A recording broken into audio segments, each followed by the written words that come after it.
Chapter 24, The Ultimate Test, Day 1. The four unbreakables met by the flagpole before school.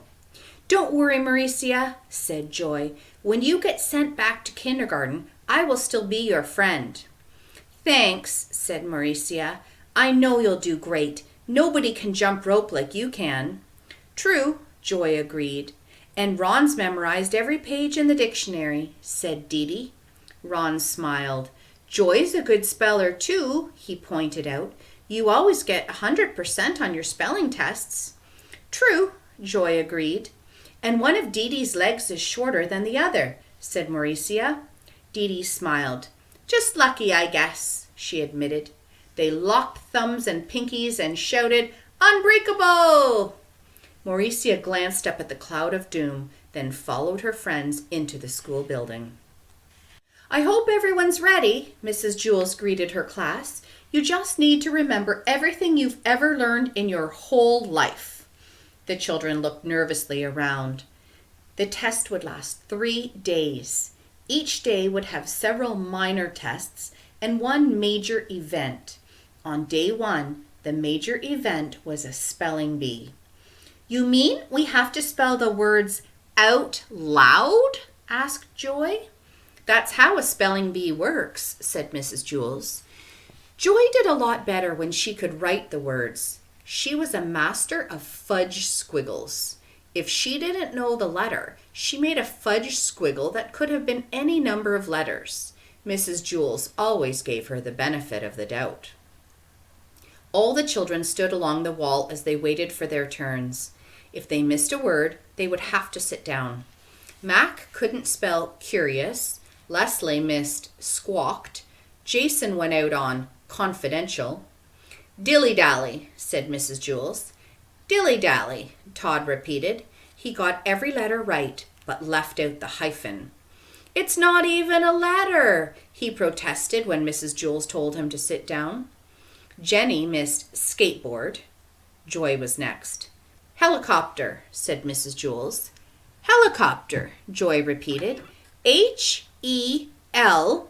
She was stuck. She didn't know if there was 1 or 2 L's, and she didn't know if the letter after that was an E or an I. If she could have written it, she could have made the perfect fudge squiggles to cover all the possibilities. She returned to her seat. Dee was eliminated on eliminated. A short leg didn't help with spelling. After a while, only 3 students remained: John, Ron, and Mauricia. "Spectacle," said Mrs. Jules. "Spectacle," John repeated. "Skeptical." Only Ron and Mauricia remained. "Orchestra," said Mrs. Jules. Murmurs could be heard around the room. Nobody thought Ron could do it. "Orchestra," Ron repeated, and then spelled it perfectly. "Vacuum," said Mrs. Jules. Mauricia wasn't sure if there were 2 C's and 1 U or 2 U's and 1 C, but she guessed right. Mrs. Jules closed her dictionary. "Well, that's all the dictionary words," she announced. "I guess I'll have to use words that aren't in the dictionary." It was Ron's turn. "Thruppledub," said Mrs. Jules. Ron had memorized the entire dictionary. How was he supposed to spell undictionary words? "May I have the definition?"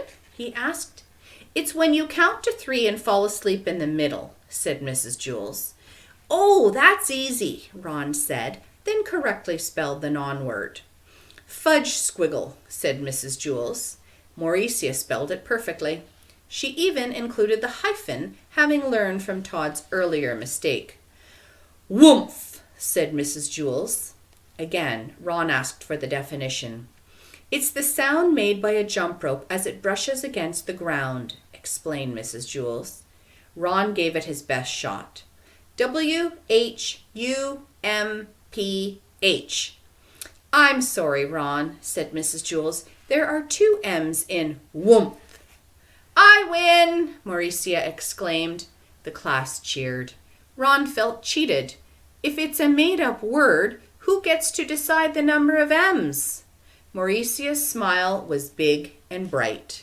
Ron was not smiling.